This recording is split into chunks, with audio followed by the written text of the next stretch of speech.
All right.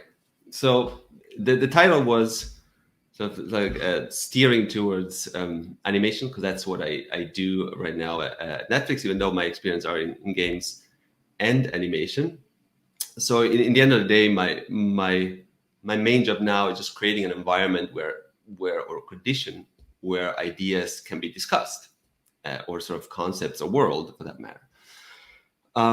Just a little bit about myself. Daniela already pointed out, I'm born in probably the most north of Italy you can imagine, in a small town in the Italian Alps.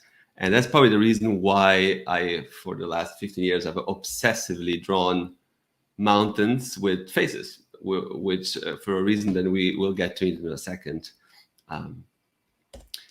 So basically, I was always fascinated by just creating or capturing states of mind, just, getting an idea out quick without having technical steps mudden the water, or sort of mudden the creative water you were entangled in. So I was always looking for something that would give me results and a lot of momentum. And the iPad in that sense did well for what's worth. But in the same time, I was always so very, very keen to immerse myself into that either state of mind or sort of that idea, that world I was creating.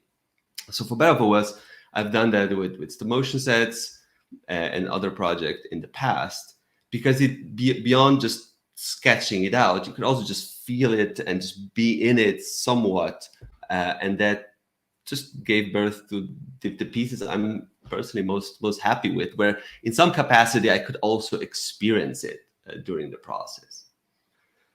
But as you guys all want, and I want myself too, is we will all we want to use all the tools just to get those shortcuts, just enhance our capabilities. So you want to use every tool, even though my preferences would be just have something where historically where we could be very quick and to be immersed into the medium itself. So I've tried them all, and in the past I crash landed on most of them, and you guys may remember those logos. Maya was a nightmare, and I've tried it many times, and I've never won that battle. So it just maybe it wasn't for me. It didn't work. But I really needed it, because I didn't go to art school, but so I had to piece together my skills along the way. So with all my holes, I needed all the help I needed, because in the end of the day, and this is sort of, you have to get to the core idea, and all those artistic boundaries are a barrier. So it's hard. And to quote my colleague and friend Jama, tools are nothing else to just get closer to what you wanted to say, to your idea. The result gets closer to your idea through tools, and that's really what it is. And nowadays, with the most recent tools that everybody's talking about, I'm not going to mention it. It's not as straightforward, but that's another story. But anyway, just going quick through. In the spirit of not losing momentum, I thought maybe I should just blocking my scene in Photoshop already, because I can stay in the program. I don't lose momentum. It's great, and it kind of works. But Photoshop 3 was horrible. That was very slow. So I did my thing for a while, and it worked until it totally didn't. But the moment I discovered 3D code, which has nothing to do with geometry, has nothing to do with polygons, was just voxels, you could get back to that sensation to just not lose momentum, just do it quickly, and for that matter, just get your ideas out. So that helped and worked for me. But still, I wasn't able to be in it, to just think within the subject. And if you do animation or world building, there's so much benefits you can get if you are just immersed in your subject. Yes, you need to plan and get in with the right references, but working within has worked really well for me. And so I would just call it designing from inside, which I tried in the beginning and back in the days, it was Quill. I just open it up and there's a black line, you can make black lines. It was just scribbles and trying to just feel it out. Never just trying to finalize anything, just to get that pre-step, but that chicken scratch, but being inside actually. And I really love that, even though Quill, it's a great tool, but for me, it didn't have that sort of design control that I needed, especially when you're just working on bigger scenes or you want to just nail your composition to then your final camera and stuff like that. So but yeah, those are great. No barriers, because just black line and then a recert. That's what you had to do. So yeah, and then what happened is Gravity Sketch. I run into Gravity Sketch, and I was just looking. Okay, what is this? A new tool where you can do all sort of things, and I was looking what people do, and obviously those are not my designs, nor I don't know those gentlemen either. But I was just looking. Wait, what do those people do? I cannot do that. Like that. Okay, Gravity Sketch is not for me. It's above my pay grade. But then I realized, what if I don't do all these fancy stuff, but just treat it as some sort of a foam coring, just a prototyping tool, the most rough, just sticking blobs and cubes together. Maybe that can work for me, because you can adjust every point. You can just be flexible. Revisions are amazing. You can, if you're working for a project and you get feedback, you don't have to shoot yourself when you get revisions. So I just took it for what's worth, or what I could do with it, and decided, yeah, for me, it's just going to be just foam core. Just going to be that. Just I'm going to make my sets, going to get the best out of it, and just going to take it for then further processing. And I've done a ton of that. And literally my second design step, after just writing down what I have to do and getting some reference, just dive into Gravity and just get that experience of being in it, plus the flexibility of and the barrierless full momentum process that it allows for. And for them, the sky's the limit. Like I felt I could do whatever I wanted with it, because it's not just about rough blocking. You could really express your design choices with it, because it's such a rich yet limited tool for me. So here, whatever you can see here is just, it's heavily processed after, but it's just modeled in Gravity Sketch, based to my own design language. Here, another example, you can see me just mapping out or just propping up some assets or some sets, gathering a couple of references, but just sticking with the same philosophy that, yes, some people just use curves and make perfect swoopy lines and use it from a sort of product perspective. But also, if you don't want to, or you can't, there is another way to use it, just create the shape you want in whatever capacity. And it doesn't have to be perfect either. This is an example, just this little set, modeled 100% in Gravity Sketch, and then just a little camera projection on top of it. So no technical barriers to do anything. So I was very happy with that process, and it's the one I use on a daily basis actually right now. Another example of just a pure Gravity Sketch happiness, because just sitting on the balcony in VR, thinking about how it would feel like I'm gonna look at it from this side, or I'm gonna look at it from the opposite side. The train is coming in. You maybe, as a child, you play with the toy and you make the choo-choo sound, and probably I did something like that as well. It really felt right for me how to create this, where it never felt just fitting doing it in a regular package, where you block it out and then you have to sort of rearrange it to get some character in, where you get that all for free in Gravity Sketch. yeah, I mean, another example, I could go on and on, but I'll be quick with this first part because I want to hear what you guys do with it. So I want to hear as many questions as possible, just to learn how to use it in another capacity. But here I have a specific style that I like to draw or sort of design, or sort of just make a little illustration. And because I use my hand or my wrist, and it carries my signature, and I could model this in Blender, probably what I'm going to show you guys, but because it doesn't come from my shoulder and from my wrist, it doesn't carry my signature. Yet doing this in Gravity, because it comes from the same gesture, again, with all the perks of not being technical, I could fully retain my style almost for free, doing that in Gravity Sketch. So I might sound like a broken record or some weird evangelist, but I cannot emphasize enough how much it helped me just not compromise on what I want to build in that sense. So that was great. But I was mostly just alone in that room until Colab got really powerful. And this is where sort of the application now to not only my personal work, but in my professional work with a team, with a goal, with a pipeline, really started to make sense. Specific animation, but that goes for games too.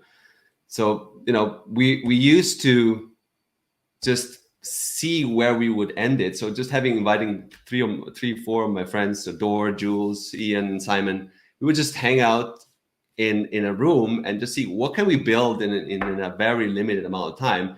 And we ended up making our own man cave just in ridiculous short amount of time. Building like little ants, a little room with our favorite childhood memories, obviously just for fun, but really impressive how quickly that such a collaborative tool can also be very relaxing as well. So yeah, so you see Murdered, Goofy, and so on and so on. Even my friend Dor, even since we were starting to do a D&D set after we have built the whole thing, just hanging out in VR, just even made us little figurines. And it was really fun because somebody would be really big and the other one would be tiny. That was kind of remarkable. So great time. Another example, just coming in with a quick sketch and a couple helping hands, you can just go from starting it into sort of a final model that, yes, it's gonna be processed later, but the speed of the experience and in collaboration is mind-bending to me. And just to add another, obviously this goes into Blender as well, and then after a little camera projection, it's my favorite sort of tool of choice, just because I just love that painted photos, of painted look on top of something actually volumetric. But just to give another example for actual production, for a couple of years with Passion Pictures, we were doing a commercial for Greenpeace called Orangutan in My Bedroom, which was like an animated minute of a little girl and an orangutan talking to each other. And I just discovered Gravity Sketch, and you can see, this doesn't look like somebody who knows what he's doing, but because all the story was all about just creating that sensation that you are that ape in danger in the forest of the Borneo, because it was about palm oil and such. It was all about sort of creating that feeling that you are in it. Being able to immerse ourselves just helped so much. Just being able to be that little ape, and the choreographies in that room was kind of complex. So if you mock it up, you can just jump around those little bins with your director and just plan out, okay, I'm gonna jump in here, and then I jump on that little ledge, and then I'm gonna land on the table, and then I'm just gonna scoot over to that. So that was great. That was really cool. And yeah, with the spot is online, but my point is here, just blocking it out first, and then planning that path. That's kind of remarkable. That like it really clicked for me. So we can have a discussion on the meet, like not just sitting behind somebody's chair and sort of looking, oh yeah, that's right, giving feedback. But no, we're in it. We're doing it. That was great. And by the way, those are drawings by Disney legend Borja Montoro, which did an amazing job on the commercial itself. But yeah, not staying too long on that. Again, just if your story plays in the town, you got to build the town. And if you have a couple of hands, if all the art team is there, and every shot's going to be taken from that town or more, being able just to create it with many people and then discuss it and just find those angles and then decide how to arrange things or how to redesign things, it's just a game changer. So this was a project a couple of years ago with probably one of the most talented gravity sketch artist warriors I know, that I had the pleasure to show them the tool, but then became so proficient in literally no time. That was kind of impressive. Just building out that with prefab or sort of those libraries, giant library of the thing you would just design over time and just seamlessly just adding them where you need it. So just creating those shots from your town in your story was a big pleasure. And everybody involved, every decision maker could just come in and experience it firsthand. So yeah, a couple of examples from just going from this sort of a crude but very accurate, useful pre-stage into those sort of states of what it's actually going to be shown. Yeah, here, collab, you can give it an afternoon or a whole day, and you'll have a town to then have some honest conversations about. Because it's all about not just drawing things in a vacuum, because 2D always lies, and yes, you can get an idea in, but it's never reliable. And I've always found it much more helpful if you can talk about it in actual circumstances. So yeah, getting from here to there, it's just a quick jump. Whereas if you have to get it from scratch, is another pair of shoes. From here and then to here with confidence. And this ties in what I've been saying before. I was able to experience it before I could just finalize it, and that's sort of one of my biggest dreams come true in Gravity Sketch. So that's great. So I can't emphasize it enough. And it doesn't have to be even fully fleshed out. I've seen, and I had some sessions where I just want to, hey, can you join my room? I want to just show you how what I mean by it, and I would just scribble it in, and that would just take into whatever package. But we could, with confidence, just have a discussion about it. And I even love this stage. Sometimes that's enough. We can have a beer or a coffee within this circumstance and get away with a solution, how to stage it, how to play it, and stuff like that. So I'm very happy that, and it's also barrier free. I wanna make sure to emphasize, I suppose everybody here has used Gravity Sketch, but who hasn't? I have maybe taught it to probably 100 people at this point, in my way, like in my sort of, I call it the caveman way, but everybody loved it. Everybody had just within sort of my profession have taken massive advantages from it. So I believe in it. Yeah, here another example by the great Daniela Comarella, which also my wife, and she's a good drawer, and then realized, what if I draw it, then I can finish it too. So that was really great. And yeah, I'm gonna be super quick, and I'm gonna just say what's next, and that's not sort of pie in the sky or sort of big future thing. There's a couple of things what we entertainment people or sort of world builder really would love, and I've been mentioning that to the team, and they've been great listening so far, is just being able to have an actual active camera feed where you can just with confidence arrange your shots and see what you're doing, because there are viewports, but I can see the usage for more of a sort of a just capturing what you have or how you so from a product standpoint, but being able to just to compose shots with a more elaborate camera system would be a big help. So I'm gonna say it again, and I know it's gonna come, but this will be like a big improvement to for how we are using the tool at this point. This and probably also just an improvement lighting system, just because when it comes to composition, light is such a massive factor. And I'm not talking about sort of Unreal 5 level of detail, just a tiny bit more advanced light and shadow, and so that everybody can see the same light. That would also just be a massive improvement. And I'm aware that's a performance thing, but since tools get better, you might as well improve the lighting capabilities. Yeah, so that's my spiel. Just went that through quick because I'm very curious what else I can answer or learn from you guys. So this is how I've been using it, or we have been using it, and especially people over at Locksmith, JP Vine, he's loving it over in London as well.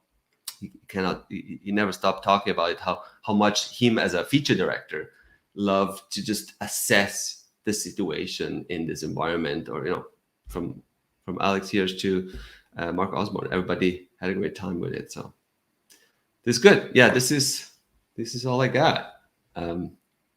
Let's talk about specifics if you guys want. Thank you, Lip. That was really good. It was great to see, like, to hear how you were like always had this kind of like itch for finding the right tool that would allow you to just express yourself in the way that you wanted to express yourself. And I'm glad you found Gravity Sketch to be that tool and that you're using it in such a way. Because ultimately, I mean, one of the most beautiful things about Gravity Sketch is that everyone uses it slightly differently, or everybody sees something different in it and starts applying it in their own way. And it was great to see just your creative process and how you're actually thinking about it. And so that leads me to my first question, which is, how do you think, now that, for example, you were showing us how you were actually mapping the movements or this entire town, so that you could already understand like how the whole film is going to take place in the different areas and so on, that before you couldn't do, right? So before, your brain had to be sectioned into like maybe different images or things like that. So how is that now informing your design process? Like, how is that just giving you new ideas on how to express yourself and how to create? Yeah, this is a great question. I mean, it's literally the whole thing. Like, we are humans, we are sort of riddled by emotions, for better or worse, and just being in somewhere gives you just other ideas, just infuses you. Just if I draw something in a basement with a very eerie music, that's gonna turn out different as if I was drawing it next to my grandma eating cake. So just and obviously it's not that extreme, but especially on the Greenpeace commercial, I tried really to feel small, having this giant, this excavator just threatening me, just to get that real emotional response. So I think being in it, and that means whatever VR tool that lets you do it and allows for design, is, to me, how I think, or my brain works, is very helpful. Yes. Good. All right, we have so many questions in the chat, so I'm going to start jumping into those really quickly before we even bring Scott into the conversation. Right. What scale would you use for a town? What scale? Yeah. I'm not exactly sure how to answer that, but you mean sort of the relative scale in Gravity Sketch, I assume. I'm gonna answer that. Like, I don't care too much about scale when I do it. Like, I bring in a cube first, and that's a little bit what I'm going for. So that's all I'm doing. So there's no science. So if you were hoping for a very sort of scientific question or answer, I bring in a cube, and if my cube is as big as me, that's what I'm going for. I think that's the perfect answer. Like that's you know that's all you need at the end of Yes. the day. Yeah. And so you spoke about collaboration and bringing people into your room and like creating with them. You showed us the man cave, which is like, by the way, amazing. I want to actually see it in real life, Yes. not through a screen. um, how do you think now that collaborative aspect is playing with the work that you're doing? As in, before, again, you had this kind of like 2D images, even videos, like small animations and so on to show an idea, and now you're Mhm. able to bring more people to have a discussion at a very very early moment when your idea is just being created. Are you actually doing that? Are you like thinking about something, hashing it out, and then bringing someone in to give you Yep. feedback? No, 100%. Just recently with my friend who's a director at Locksmith Animation, where even before we were sort of trying to think about light and mood, we were just, hey, just come on in, just come on in and let's have an honest discussion. Like, what do you think about this? And he had but an affinity about sort of new things, but he normally wouldn't do that, and he really loved it, and we had a discussion. He would just even how can I move this hand, and he was just grabbing the hand because it was a giant monster. What about he grabs me, and we're just almost role playing the sequence as like two kids, and that's what I love. Like I love this sort of thing where we can just also have fun, but also not just fool around, but getting results too. Because ultimately we're making cartoons.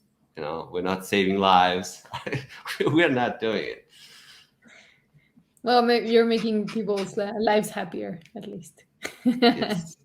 Yeah, but I 100% agree with that. And being able to just be immersed and have these conversations and make changes just when Hmm. you're having an idea makes a complete difference in how the result is going to end up being. So how do you think the future of animation is going to play out when more and more people are starting to use tools in this way? Yeah. No. What the future brings, I don't know. It's especially for 3D or sort of just CG movies where it's really about sort of getting that sensation very early, or you know ultimately also we want to be camera guys too, because if you're an artist, you also want to be a cinematographer too, and that allows you to be that, and not just be siloed off and thinking about pictures. Because historically I would just try to make the most impressive picture I could, and it's almost like what um, in a previous talk, I'm blanking on the name actually, but the gentleman from Ford, where just some people would just use dirty tricks to making the wheels a little cooler. I was doing those dirty tricks too, and just polish it a little bit, just make it impressive. But that's not going to work. Like secretly, that's a cheat that will not help anybody, but it looks great. So, but yeah, I'm not answering the question. I feel having tools that sort of give you an insight further down the line always help. That's a given. Um, at some point, we will have even a back and forth where right now gravity is more like a train that goes one way. I cannot just re-throw it back to gravity out sort of in automation. I have to re-import it, so it's a little bit of a hiccup. But ultimately, I think we will have that back and forth, and until maybe finished and real. Who knows? I'll be here for it. That's for sure. Nice. All right. So one more question before we bring Scott into the stage. How do you get such detailed sculpted shapes? They look so ZBrush, like so rich and so far from industrial surface modeling. Yeah, there's no GED brush because I'm not a ZBrush person at all. I'm not exactly sure what you're referring to, but I've done, because detail, suggestive detail is just a relationship of scale. Because if I can make appear something insanely detailed, if it just become tiny and make little things, and they will look super rich. To be said, those graphics I was showing, they have a camera projection on top, which is just painted detail on top of the very rough mesh, or just the mesh that gravity would do. So that adds a layer of complexity, I think. So, but yeah, there was none of that. I feel Gravity Sketch can give you everything, because it's almost like a matte painter in the background of Star Wars movies in the past. If they had to make stormtroopers, they would just make little white lines and black but dots. And yeah, it's photoreal. It's great. And the perception of detail is just a perception. So if you know what you're doing, and the little bits, just a little stroke on a square profile can become, can become anything in your eyes. So I play with. I'm cheating. I'm being a fraud, but I can't do otherwise.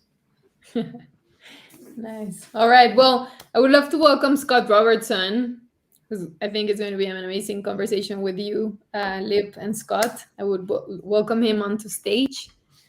I'm a big fan, of course. Yeah. Hey, Scott. Hello. Welcome.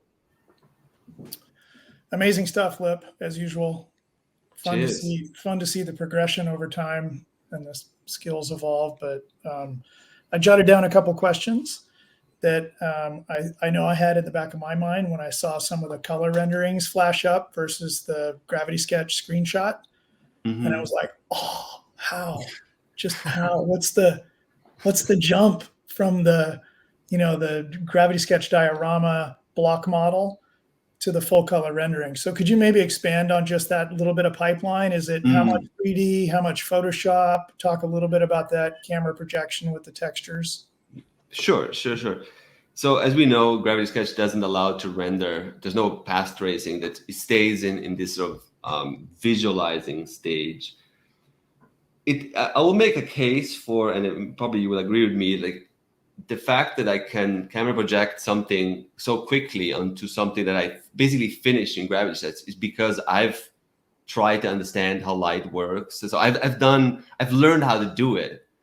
And there's maybe a case to be made that it's still worth it to just be able to be free, that your mind can apply those little things that make such a difference, so, as you say. Because the process is just export into Blender, put in some lights that generally have your setup lit with all the colors, and then just reproject the render onto the surface. And it's either one projection or two, so you have a bigger range of motion. But yeah, like since I knew how to paint it, I just knew to overpaint the 3D. I also knew that, so it was an easier task, even because it's all for free if you can have it in some geometry. And by the way, that export used to be very clunky. The normals will be flipped, and there were a lot of mistakes in the past in Gravity. But that thing has been sorted to a point that it just comes out perfect. So kudos to the team that sorted out most of the mesh issues that I would have. And by the way, I don't care about the mesh much, so I auto UV. I do all the lazy man's tricks, but works for me. Yeah, I totally do that. I skip all the UVs. Don't do any of that. I just if I need to mesh it in Photoshop later by doing 2 render passes and then blend them, I'll do it that way. So. Yes. And UVs is like taxes. Nobody wants to do it, but you kind of have to at some point. But just do it quick. It's fine. How about on the collaboration side? Have you had decent success trying to get sort of the next level up of stakeholders into headset? Or are you still are you still finding you have to record video walkthroughs and things in order to share that level? It depends what you mean with the higher ups. Like if for me, the most relevant higher up is just the director of the show, or yeah, I mean some executives too. They would probably love it too. But directors, just because at core they are also cinematographers. Almost everybody has that burning wish of also being that scout, that location scout. Just well, I don't know what they do. I think they do some weird things with their hands. They have been very receptive to that. And a video does it too, but it's nowhere near a video in gravity sketch. Like, why are you wiggling? So why are you shaking? I know, like, it's just the worst. It's just like way to make people sick. But on that note, I would just add the desktop app is an aid for that. Okay. Have you found, I know that I personally love dioramas, and there is an element of charm to a diorama, especially the way that you model it and draw it. Have you found that has helped you to sell your vision and your ideas about the design or the shots or the set better than still images in the past? Yeah. I actually, that's a great question, because when in the beginning in Quill I would just draw the scribble and make it wiggle. So I could have drawn that, but because I make it wiggle, like, oh, that's cool. So that it wiggles. No, it jokes about it. It feels like it's a place. It has a dimension. It exists. Where if a drawing is just a thought, so having it kind of move, I had a feeling you could make people or intrigue them to believe it's further along than it actually is. So yeah, it's one of those cheats, just making the wheel bigger, making the windows thinner. Yeah. And have you found that the sort of, bird's eye view of the diorama gives, one sense, but then when you show people that they can, expand down into the set 1-to-1 scale, right? If you built it 1-to-1 or close to whatever your character is going to be in that 1-to-1 space, is there a second level of sort of an aha moment that happens for people when you get them to zoom in? Yes, but that has to be in VR because I'm talking about totally in VR. Yeah. Oh yeah. When they see it, oh, this is small, and whoops, and I'm close to the main door, and I'm again a drone shot. It has something. It's just sort of a human visceral experience. That's why I guess I'm sold to that. It's just because we're humans and we think in a certain way, or just those emotions happen without us even having to control them. It's a benefit. It is a benefit. I strongly believe it. It's the same way that people like stop motion. There's nothing efficient, or it's atrocious. But we love to see fur and things that we just, because we know that material. We have a relationship. Okay, my last one I jotted down, which was, how much do you feel the benefit of your prior drawing ability on a 2D, right? Whether it's on an iPad or a piece of paper, how much do you feel that carries over into the Gravity Sketch world? Quite a bit, especially depends on what style they do, but I found I could translate it. How I would scribble, I could also just make those shapes. I think quite a bit. Ultimately, it's your design sensibility. You just know what will work. So it's your shoulder, yes, but it's also your eye. And I feel if you don't know when it works, or when there's an appeal, you have to be able to create that. And I mean, the best people I know that use whatever tool they are consistent as good through every tool. So it's not like he starts to installing Unreal and becomes a beginner, just makes horrible image. No. So it's still worth it to start with the base means, because that carries through. No question. Yeah. So that's why I still paint for myself. I still do the iPad, not because it has any intrinsic value, but because I want to problem solve those little things. I want to, it's like Sudoku. So at some point, the solution is there, and you found it, and it's a good experience. Yeah. Early on, you showed a piece that was that Airstream trailer, the black and white. It was like your first example of trying to replicate what you do in 2D black and white drawing in Gravity Sketch. Mm-hmm. For people that we all saw that, were you also hand painting your cast shadows? Partly, I would draw the outlines, just hand-drawn lines, and some occlusion shadows, just so I could fake detail where there was none on the super. For example, holes or the scratches, I would just fake that damage. But then the biggest shadows, I would let like a flat Blender shader fill in part. So it was partially the shadows in Gravity and part in Blender with just with a black and white hard shader, like without. That worked really well. I'm eager to do more of that, just because it feels so close to what I do, and it can be more than just that image. It can be all. I love that piece, especially that Airstream trailer example. Daniela, I would second Lip on the not only a better light, but more importantly for me would be better shadows. Better shadows would, like, edge definition and some, and we could dial up and down the blurriness of the shadow. Would be a huge advantage for staging shots and getting that, shadow graphics the way you want them, that sort of thing. Yeah. So because composition Noting it is down, passing it over to the product team. Yeah, but that being great. Yeah, like, for real. No team has been more responsive than I've ever worked with. So agreed. Yeah, no, I'm sure a lot of people are, like, from our team are watching or they're going to watch in the future. So definitely something for us to think about. Great. That was it for me. The questions I jotted down. Lip, awesome presentation. Thank you. Thank you. It was a pleasure to see you again. And yeah, we're going to talk more tools. Soon. Yes. Nice. All right. Well, thank you so much, Lip, for this incredible presentation, and thank you, Scott, for joining us for the Q&A.